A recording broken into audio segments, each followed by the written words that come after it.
I normally go live on Thursdays at 7 a.m., but heck, it's the holidays and all of my guests' calendars are all messed up. But hey, I still want to bring you the daily financial news like I do 5 days a week. Let's talk about the 10-year note. The 10-year note is racing again. Again, as you've heard me say for months now, this is just kind of more of the same. Again, if you are in the real estate business, please write offers that cash flow day one, disrespectful, follow up. Buyers are going to be pulling back, which means investors have an opportunity to create some great deals. I do think 2025, when we look back on it in about a year, will go down as a pretty amazing year for our community. Because again, we are not in a rush. We don't do bad deals. We don't bet on appreciation. We're willing and expected to do the work. We're willing to follow up. And everything we do cash flows day one. It's hard to go wrong when you do all of that. And as rates stay higher for longer, more on that in a minute, we're going to see demand continually pulled back. And folks, motivated sellers, I think, are going to get increasingly easy to find. Now, at the moment, I'm only willing to talk about a buyer's market kind of through the summer, kind of call it May or June. I think looking past the summer is just too long. There are too many variables with the new administration. Will tariffs be a scalpel or a sledgehammer? Will immigration be a scalpel or a sledgehammer? Who knows, right? We've got a lot of things going on that could bring inflation back. We have several things coming that could be deflationary. But for you, with the buy box and the daily discipline, I want to encourage you. No, I want to beg you, please write disrespectful offers. 20, 25, 30% below list price. Now, again, don't write these on first day listings or 7 days old. Let's not be stupid. But let's do the work. Let's communicate with agents why we are doing that. Let's tell them the story. And let's just go get some amazing life-changing deals. And then as we get to the end of the year, I fully expect for those of you that are shopping for 5 to 50 units like I am, we're going to start to see some pain. Because again, I think we saw a lot of commercial borrowers of multifamily very hopeful that rates would be in the 5s. And they're not in the 5s, and dare I say, they're in the 7s. So that is just going to blow up a lot of deals. There's a lot of people hanging on by their fingernails. And, again, as I've always said, where there is great pain, there is great opportunity. And if you've been following this channel, you know we've been waiting for this. We did not participate in the syndication, the bridge debt, the IO. You've heard me say it many times that stuff is risky. As an accredited investor, I brought you many of these deals and told you how stupid they were. But you know what? Time to pay the piper, and we're going to have some interesting opportunities. So again, the 10-year note's up big. It broke 4.6, now 4.63 last time I checked. Remember, we are watching the 4.7 level for resistance. We got this from Dan Bird. And then the mega resistance is 5%. So we're going to be watching that 4.7 first and then 5. Weekly unemployment claims, better than expected. Again, folks, we had that 1 week, 3 weeks ago, where we popped to 242 or 244. That was noise. We're now back at 219,000. Again, this is the weekly drumbeat that I follow. I only get concerned when we break 250, and then it gets really problematic over 300. I think we've only had 1 week over 250 all year, and I think it was 252 probably 4 or 5 months ago. We've definitely been basing at the kind of 220 level. So again, something else to watch is continuing claims, right? Again, my fear for 2025 is the unemployment rate may not rise spectacularly, but we're going to see the duration of unemployment increase meaningfully. So the weekly unemployment claims may stay low, but watch durations. I think I checked this morning. I think it was 1.9 million on continuing claims. I think if that got to 2.9 or over 3 million, that would be a problem. I do want to shout out Frank, old guy REI. He actually did an accountability group on Christmas. That is commitment. That is caring about the community. You know, Frank does an accountability group on Wednesdays. Christmas fell on Wednesday, and he still did the accountability group. I could not imagine. That is just so heartwarming that the commitment was made, and it was led. The 26th one on Christmas ran over 2 hours. Folks, we have 5 accountability groups in school. You want to be around these people. You want to network with these people. Again, we have learned time and time again, you are the average of the 5 people you are around. Some of you need to get around some real estate investors, and I am providing you that platform with school. We just went over 350 folks on the way to 400. So time to join. What do we got next? Oh, chief economist at Fannie Mae, Mark. I'm going to call him Palin. These are what Mark is calling chief economist at Fannie Mae. Mortgage rates to decline, but stay above 6%. Yeah, I don't know. New home sales to drive activity. I agree with that 100%. I think when we look at sales next year, we're going to see a disproportionate new home sales. Why? Because builders have this thing called margin, and they could bake in interest rate reductions and things of that nature. Also, if they were smart, they would be building smaller homes, thus driving entry-level housing. Home prices will increase, but slower. Again, I think that is a call I share.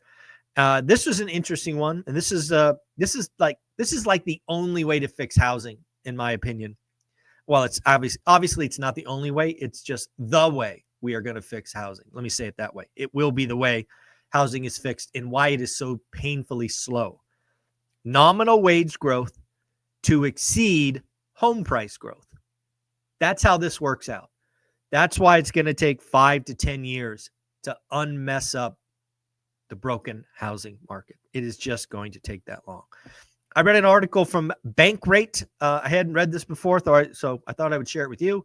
According to Bankrate, a $30,000 HELOC, home equity line of credit, interest rate is 8.43%. I was actually shocked by that. I thought rates, HELOC would be higher. Again, this was according to Bankrate. No idea. Go check with your lenders. But yes, Ned Davis Research has declared the housing bear market over. I actually tweeted this out this morning, told Ned that he's a little early, buddy. He should have waited for validation. What did Ned see that caused him to call the 39-month bear market over? He saw the total home sales, existing plus new, increase year on year. Now, I think it was a mistake. I think it was one of those blips. If you guys remember, in November, we had the early part of November where interest rates were in the low 6s. And as I've said for more than a year now, 6%, anything with a 5 on it, right? You buy down in the 5s, you are going to see demand fly back. And I think what Ned did is he didn't understand that moment in time is over, and that we are very likely to see year-on-year dips in total home sales, thus continuing the bear market. 1 point never makes a trend. You should at least wait for a follow-on month, in this case, to validate that. So again, we'll see what happens next month, but I did tweet out that I thought Ned Davis Research was a little early. We got some housing markets, according to Lawrence Yun, chief economist of National Association of Realtors. Lawrence Yun says the worst is over. Affordability to get better and inventory to increase. Again, sorry to disagree with such a prominent chief economist, but I think you are a year early. Folks, go back and study history. It takes 4 years to find the transaction bottom. We've also seen rates go up 100 basis points since the Fed started cutting. Yes, folks, the Fed has cut 100 basis points and mortgage rates have gone up 100 basis points. That does not make it easier to do transactions. So again, I think like Ned, Lawrence Yun is a year early. I do think 26 will be better than 25, but you got to get to the bottom before you can climb out. We got some expected housing markets to turn into buyers markets. I thought that was interesting. I've actually heard most of these markets are sellers markets, but according to a Yahoo article, in 2025, this is going to flip from sellers to buyers markets. It was actually a list of the top 10. I only took the top 5. We got Boston, Massachusetts, Charlotte, North Carolina, Grand Rapids, Michigan, Greenville, South Carolina, and Hartford, Connecticut made the list.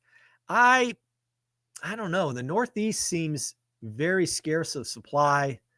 Would love to see it. Don't get me wrong. Love to see more supply. Love to see that buyer's market come, but we shall see.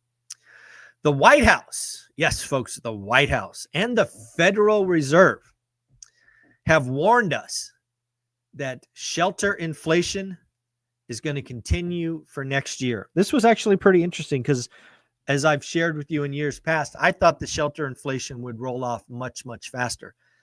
But given the outdated and the horrifically inaccurate way we calculate shelter inflation, we are going to see shelter inflation stay artificially and, dare I say, inaccurately high for another year.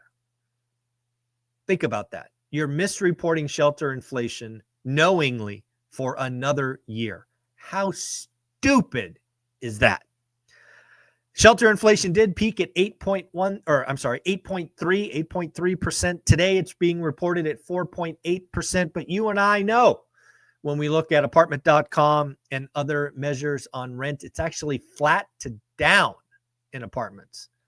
So again, if you don't recall, shelter inflation makes up 30% of CPI. So if you're reporting something at 5 that is really 0, you're an idiot. And if you know you're doing it, you're really an idiot. But according to the White House and the Federal Reserve, get ready for another year of being idiots. I just don't get it. Folks, we are 50 days away from our Vegas event. I know a lot of you have been wanting to buy your tickets. It is time. The days are ticking by quicker and quicker. I know, because I'm spending more and more money buying things for the event. Do yourself a favor, get the tickets, get the airfare, get the hotels.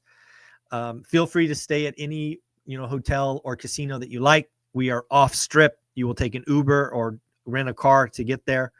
And time to buy your tickets. Come to the event, ask questions, network, real people. It will be fun. Dave Ramsey said, and I quote, "There is nothing wrong with owning rentals, comma, but forget get-rich schemes." Dave Ramsey, you are 100% right again. Again, I was lucky enough to see Dave Ramsey speak, I don't know, about 9 months ago. So I loved his story. Again, he just stays on message. He's really said the same thing for the last 3 decades, and I appreciate that.